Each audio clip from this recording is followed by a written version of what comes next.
And now with regards to families, it's been manifold.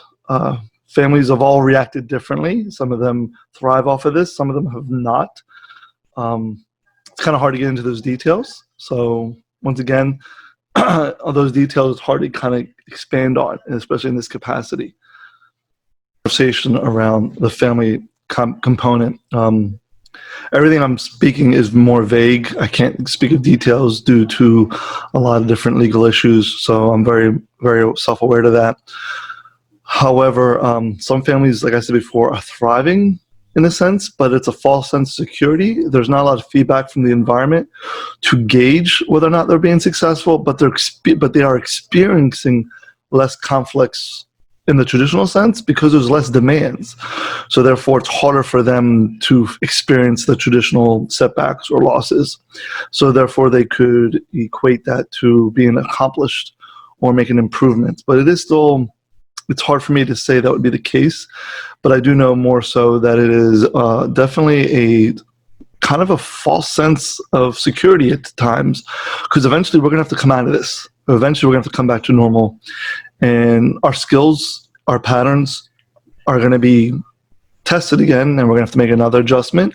Anchors, whether or not we establish new ones, are going to be back in limbo again. So it's going to be another adjustment, which is normal. It's not something that should be a surprise. Families also are struggling with this in the capacity of having kids that go to school, where in the traditional sense you had those supports in place at the school. Once again, anchors. However, those are gone. So now parents, family members are becoming those anchors.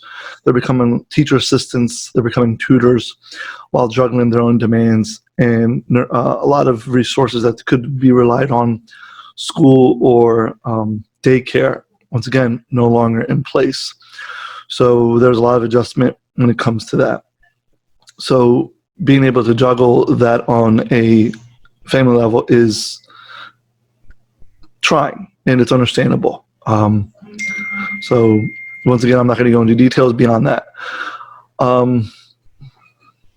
Now, I wanted to talk about something else, because I do have, and that topic, what I'm referring to is just a basic idea about how life, as we tend to progress through life, through the different stages,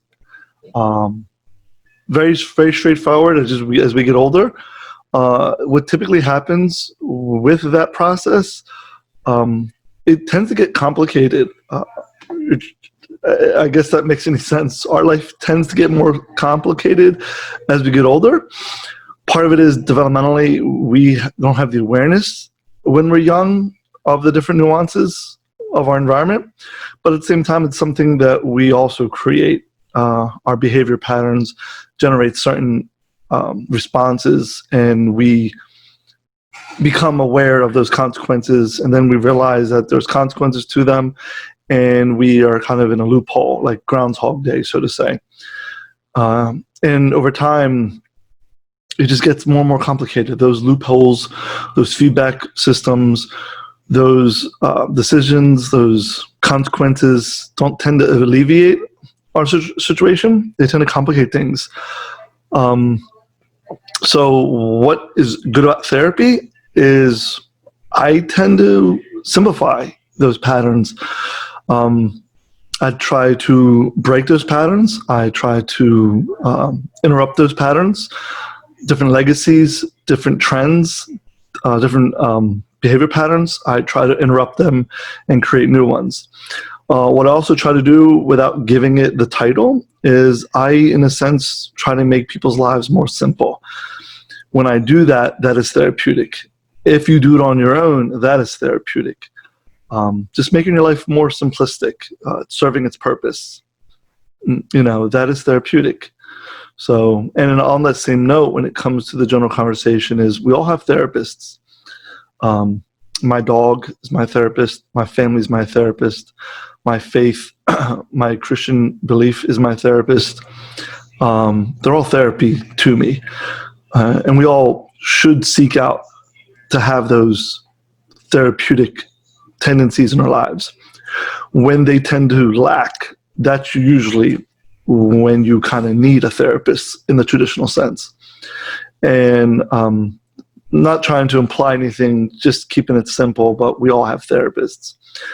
Me going to the gym is my therapy. Me running or writing, or even me doing what I do professionally, that's kind of therapy to me. We all have it and we don't even realize it. So try to create those therapeutic tendencies so those become strengths and protective factors. And when you have them, you're less likely to need and rely on the traditional therapists. It all depends also on the risk factors that are also in your life. It's not a mathematical equation that some people say you could, but I don't want to simplify it to that.